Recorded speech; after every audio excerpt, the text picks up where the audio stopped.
Welcome to the deep dive.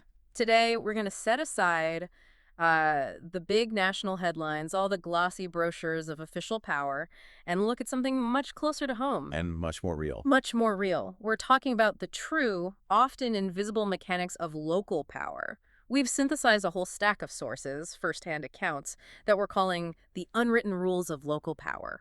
And this whole deep dive, it's really built around the experience of one person, a man named Daniel. He was trying to make a change in his community, He started by following the manual, the official rule book. only to find out the manual was basically fiction. So our mission here is to follow his journey. It's a shortcut, really, for understanding that local politics doesn't happen in government buildings. It happens somewhere much, much quieter. Yeah, we're going to peel back that official layer to see who actually runs things in a community, regardless of their title on a business card. We're going to look at why the formal structure, the city council, the planning commission, why it so often just generates noise. While the actual flow of power, of influence, operates almost silently behind the scenes. And what stands out immediately, right from the jump in these sources, is Daniel's first big mistake. His critical failure. Which was what? Like most of us would, he assumed the structure he could see, the election cycle, the public comment period, he assumed that was the real mechanism of change. He confused the stage with the engine room. That's the perfect way to put it, yes. So he's trying this textbook approach. The sources describe it perfectly. It's months of just closed doors, unanswered emails, and just hitting a bureaucratic wall every single time. Every time. Shouting into a void. He was focused on the official language of power then, the titles, party logos, the office names. Right, the scaffolding. He was looking at the scaffolding and thinking it was the building. Okay, so let's unpack that because it's a frustrating reality for a lot of people. If that formal system is basically designed to stop people like Daniel, what did he have to abandon to actually start making some headway? Well, he abandoned the facade, the whole thing. He just stopped looking for letterheads or, formal procedures or even clear reporting lines. He had to realize the system wasn't built to be efficient. It was built to be baffling. Exactly. Baffling. So that the real decisions could be made somewhere else. He stopped looking for official answers and started focusing only on the people, the human network. That sounds like a really painful learning curve. He had to figure out that if the formal systems weren't working for the community, then the answers had to be in this kind of parallel informal system. Yes. And the really profound insight he got was realizing that politics, real politics, begins in the spaces that government assumes will just stay quiet. You mean like outside the official record? Completely outside. The coffee shops, community centers, the sidelines of a local football game, that's where it's happening. And this is where it gets really interesting, because when he finally started just listening, the places where politics was actually revealed were so subtle. Not some shadowy backroom deal. No, not at all. It was in the most casual moments, a passing comment about, who to avoid, a raised eyebrow when a certain developer's name came up, or even just the way people would look away when a sensitive topic was mentioned. And that is the essence of influence as a social phenomenon. It's totally distinct from bureaucracy. The sources are so clear on this.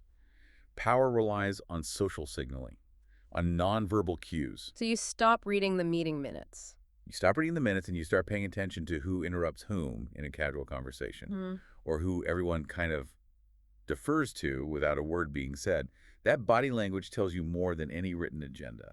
So the conversations people just dismiss as like gossip or small talk? That's the real policy meeting. Wow. Which means the real decisions are often cemented way before the formal vote even takes place. Which reduces the formal process for all its, pomp and circumstance and public notices.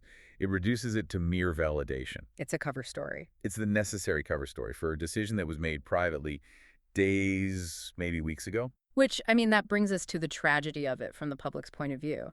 Daniel's first big insight, just from listening, was that everyone in the community felt like they knew something important was going on, but absolutely no one felt heard. And that gap, that tension between what people know privately and what gets validated publicly, that's the key to the whole informal power structure. Because if the community feels unheard by the formal system, they just withdraw. They pull back their trust, their engagement, and that creates a vacuum. And the informal power structure rushes right in to fill it. The sources gave some really, almost cynical examples of this. Daniel overheard a conversation about a controversial zoning issue. One person said the city council had already decided it weeks ago, And the other one just laughed, right? laughed and said that meeting was just theater. Just theater. Hmm. I mean, that phrase is just devastating for local democracy, isn't it? It means the community sees transparency not as a tool for accountability, but as a mandatory fake performance. Something designed to just wear you out until you give up. Exactly. But wait, if the city council meeting is just theater, why even bother? Why maintain the facade at all? Wouldn't ignoring the formal process just make people angrier? That's a great question. And the sources, they sort of answered indirectly. The informal power needs the formal structure. Needs it for what? Legitimacy. The official vote is what legally ratifies the decision. It provides that necessary layer of plausible deniability. The people making the deals need the city council's stamp to actually, build the building or pass the regulation. So the formal process is the laundromat for quiet decisions. That is a perfect, if cynical, way to describe it, yes. So if the elected officials are just running the laundromat, who are these leaders who were never elected that are actually shaping opinion? We're talking about people who have built up what you'd call social capital. Their influence isn't based on political connections.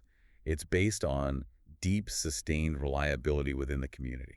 Okay, so give me some examples from the sources. Who are we talking about? Well, you have the barber. Why is the barber powerful? Yeah. Because the barbershop is like the local confessional booth. Right. They hear everything, the unfiltered complaints, the hopes, the anxieties. They are a direct line into the community's real consensus. They don't hold office, but they hold the community's ear. Or the church volunteer who organizes the big food, drives every year, the person who just shows up, does the work, and doesn't ask for any recognition. Precisely. They're seen as genuine, competent, stable, and untainted by political ambition. Or the trusted small business owner whose entire livelihood depends on the community doing well. These people shape the local narrative just by voicing an opinion. Because that opinion is backed by years of trust. Demonstrated trustworthiness, exactly. So Daniel had to shift his whole focus. He stopped looking at who had the biggest campaign sign on their lawn and started looking at who people listen to when they're actually worried. And, just as important, who they actively ignore, even if that person has an official title. Yes. But this transition, it was not easy. He was met with so much resistance, a real atmosphere of distrust. People warned him off. Oh, yeah. The sources say when he started asking sensitive questions, people would just tell him straight up, you don't want to get mixed up in that. Or they'd just change the subject with a polite, stiff smile. That cynicism, it sounds really potent. Why was the trust so thin? Because, as the sources explain, politics had burned the community before. Repeatedly. You see the cycle. It's a classic cycle. Promises are made, pictures are taken for the local paper, they pretend to have community engagement, and then 6 months later, nothing. Nothing has changed. So when the status quo just keeps winning, despite all the promises, people retreat. They retreat into a skeptical, internal world that's governed by this quiet knowledge. And Daniel had to somehow break through decades of that cynicism. Which leads us right to his breakthrough moment. After weeks of just listening, proving he wasn't just another politician looking for a photo op, he gets called out. Right, someone just asked him point blank. So what are you running for? They were testing him. It was a crucible moment, to see if he was playing the theater game or if he was actually seeking the truth. If he gave a canned political answer, he was done. But he didn't.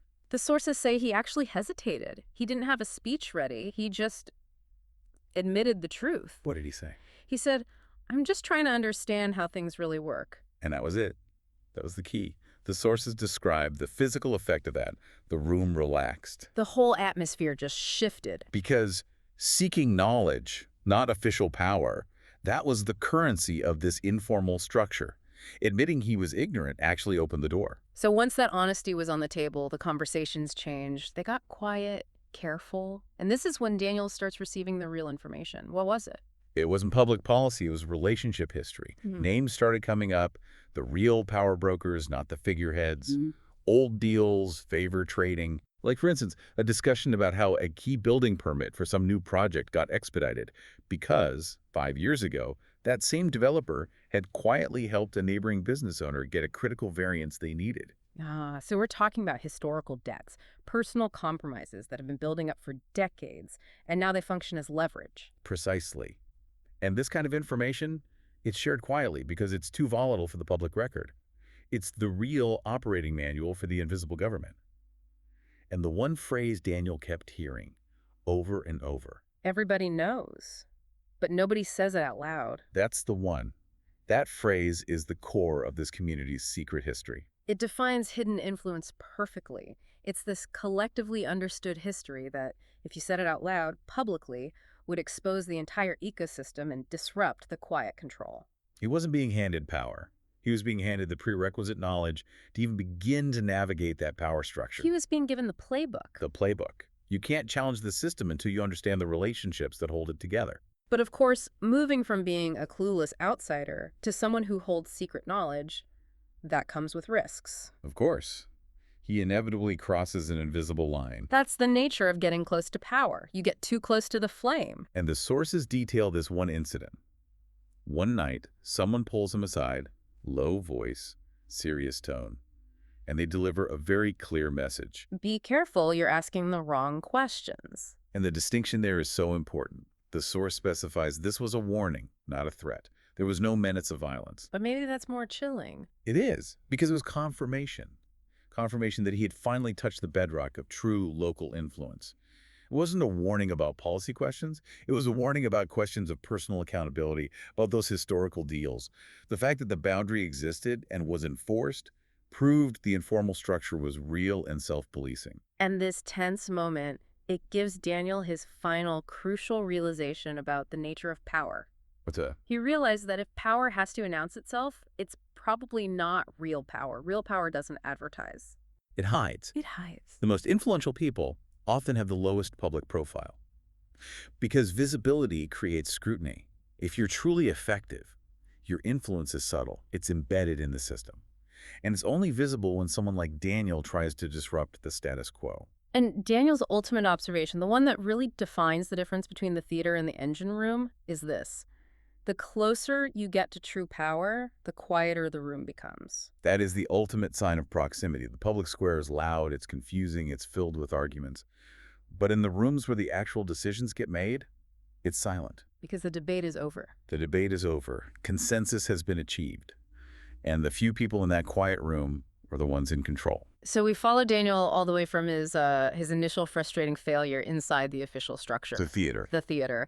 To his success in finally uncovering the unofficial influence, the world that thrives on quiet deals and historical knowledge. I think the central lesson here for you, for the listener, is that understanding local power, it demands a complete reframing of how you even process information.